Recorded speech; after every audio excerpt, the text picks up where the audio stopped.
Rick Santelli standing by at the CME in Chicago. The numbers, Rick, great to see you. Yeah, numbers with an S.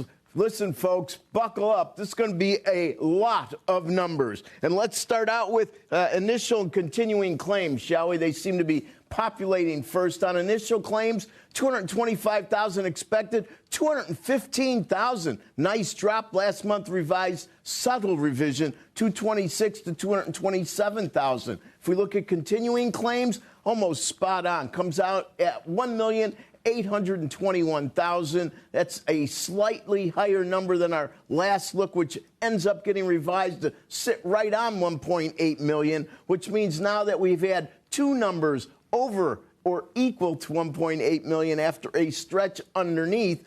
Still well behaved historically. Initial claims coming back down, continuing claims hovering, but both in well-contained territory. All right, personal income for the month of May, almost twice expectations, comes out up 0.7. Strongest number since January of 24, equals where we were about a year ago in July. If we look at spending, similar scenario, up 0.7, better than expected, but we were looking for 0.6, so not quite double like we were on income. 0.7 would be the best going back to, well, it equals where we were in February. And if you look at the March number, it was up 1%. So that is your kind of cluster there. If you look at real spending, accounting for inflation, still comes out better than expected, up 0.3. Now let's get to the pricing indices. If you look at PCE price on a month-over-month, it moderated from expectations. It's up 0.4,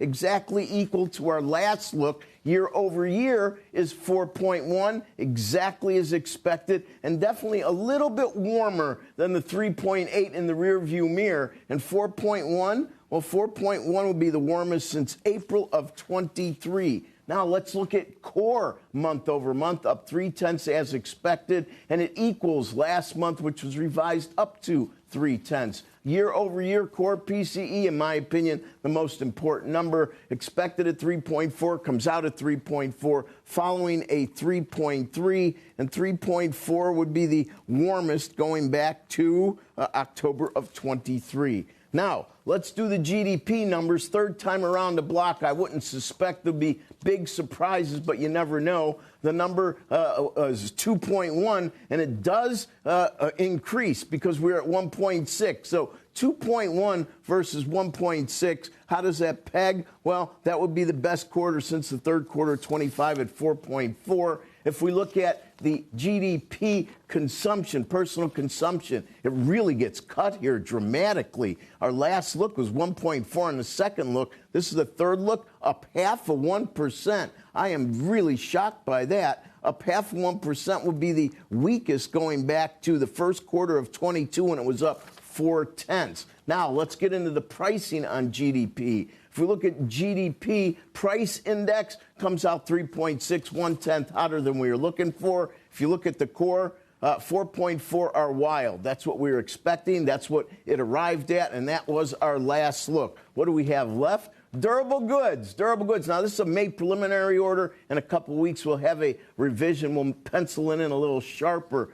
We were looking for a number that was going to be negative, -5%, and it comes out better but still negative, -4.5%. That would be the weakest since, well, about a year ago, June of 24 at -9.4. But one of the reasons for this, of course, is it's been running pretty decent. Durable goods, of course, last month was 8%. It gets revised up to 8.5%. So there's a little mean reversion going on here. If we look at ex-transportation, this really explains the number completely and why we're expecting negative. It now goes from -4.5 up to 1.3. So obviously we see that transportation aircraft was the reason we pulled that number down. There's a lot of moving parts there that get involved with a lot of issues over the border and sales. If we look at ex-transportation, 1.3, that would be the strongest. This is a really good number. You have to go back to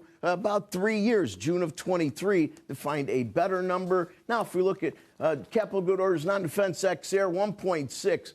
Wow, 1.6 is huge. This has been running on the hot side. This is a proxy for capital spending. And if you look at the number here, 1.6, that would be the strongest since it was 3.8. And the 3.8 was in March of this year. And that was the strongest going all the way back to June of 2020. So not many numbers this lofty. And finally, a drum roll please, shipments. Shipments up 0.3 following an up 0.5 number. Now, after all that, interest rates continue to move down, but they're moving down faster in short maturities. So there's this yield curve movement you want to pay attention to. And the pre-opening equities, well, they're holding on to their green in the NASDAQ. And we did see a little deeper shade of green, now up 130 points in Dow futures. Andrew, back to you.